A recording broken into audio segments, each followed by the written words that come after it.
Hey guys, how's it going? It is my different username here, and today I present to you another World War II remake, but this one is a real treat. It was first known as the MP43, to be later known as the MP44, and now it's made its name in history and in my model as the LEGO StG-44. So, the StG is actually an abbreviation for Sturmgewehr, and the Sturmgewehr 44 is a German selective fire rifle developed during World War II that has the first of its kind to see major development because it's actually considered to be one of the first modern assault rifles, and you can even tell in the design that the AK-47 was inspired by this gun. Seriously, look at the difference between them. There really isn't much, but still, at the same time, this weapon is a one of a kind, and you're going to see why. There are plenty of attributes to this weapon that help it stand out from the modern assault rifle, and some of it can actually be seen in the details. So right here, we have the intricate side detailing along the lower receiver. Then up here on the handguard, even though it's riddled with gas vents, it's still made out of metal, so no matter what, it will heat up really quickly. Then we have the famous gas piston design and the front sight as well. And on the other side, we have the shell ejector and more side detailing, as well as the pistol grip, which is actually offset by 3 studs and also has different wooden grip sizes. And then the stock in the back as well. And overall, it just sells the picture of the StG-44, and I gotta say, this is without a doubt one of my most detailed projects ever. So guys, I'd like to tell you the little story about the magazine and the magazine release. There was once upon a time where the magazine release would work on the mag, and the mag tried to go into the mag well and broke. A lot. Okay, reality is the function of the magazine release, at least when it comes to the design of my weapons, is not really that useful because, I don't know, there's already enough tension behind the mag to stay within the mag well, and adding a mag release to that situation just made reloading really awkward. So what I did was I cut the bit out that would hold the magazine in. I kept the design on the mag where you see the notch and everything, but I kept the button working as well. So, you know, at least I kept those functions in there, but I'm going to let you guys know this right now. Magazine release, when it comes to a mag well like this, it's not all that useful, and I figured I'd tell you it in this video than any other videos later in the future. Believe it or not, I actually ran into another problem with the weapon, and it happened to be the bolt's design. So, not sure if you guys can tell, but the bolt has a very long draw distance, but only covers 6 studs worth of space over the shell ejector. It's kind of why the gun has low recoil anyway.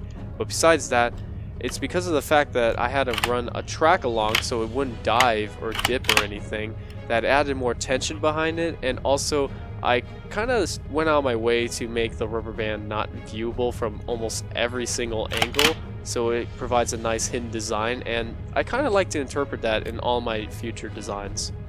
Up next, we have the stock of the weapon, and I have to say, this is a really nice stock. Like, really, there's a lot of stuff to this than you think. It has a nice shape. It even has a nice sloped feature here where it actually moves into a sling mount. It goes completely through it, which is pretty cool. Also, we have 2 metal plates, one on the bottom and then one on the top, with a middle piece that you can see in the back. And yeah, I like playing with that sometimes. Yeah, and I can't get over how tough this stock is. And okay, roll next clip. And finally, we're on the iron sights, which are pretty cool actually. No, like, seriously, hear me out. The front post and the rear sight feel so authentic that when you aim it down, it just feels like you're actually aiming down the Sturmgewehr, and I really like that. I even like the rear sights too. I might want to incorporate that same design when it comes to pistols, just because rear sights are difficult to make. Anyway, another cool feature of the weapon happens to be the cheek rest. Now, the cheek rest was grooved so perfectly that when I laid my cheek against it the first time, the iron sights immediately lined up with my eye, and to me, I just felt like that was an amazing part of the rifle. The fact that soldiers were probably able to snap onto targets easily because of that feature makes this weapon feel even cooler than it already was.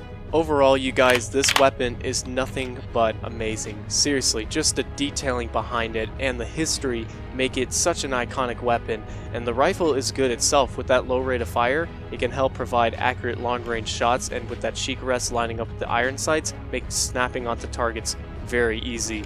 I almost wonder why this weapon wasn't put into service earlier, because if it was, it could have seriously dictated the way that Germany could have fought the war, and overall could have changed the aspect of how it is today.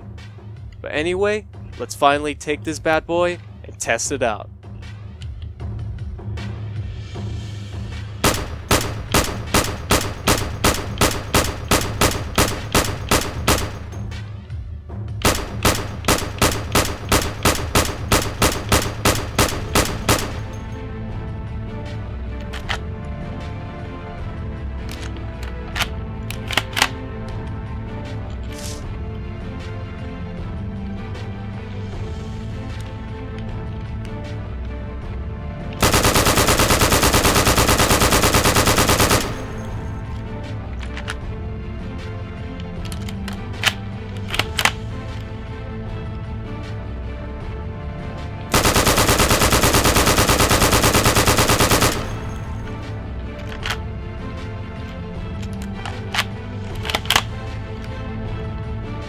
I hope you guys have enjoyed the video. It was definitely hard to make due to the fact that I had to redesign the weapon just for the video itself, because those details, even though they may look amazing, make the gun very fragile. So I'm glad with the final result of the weapon, and if you guys like to check out how I built the weapon and the overall process of how it went down, be sure to check out my Facebook and Twitter to check all that stuff out.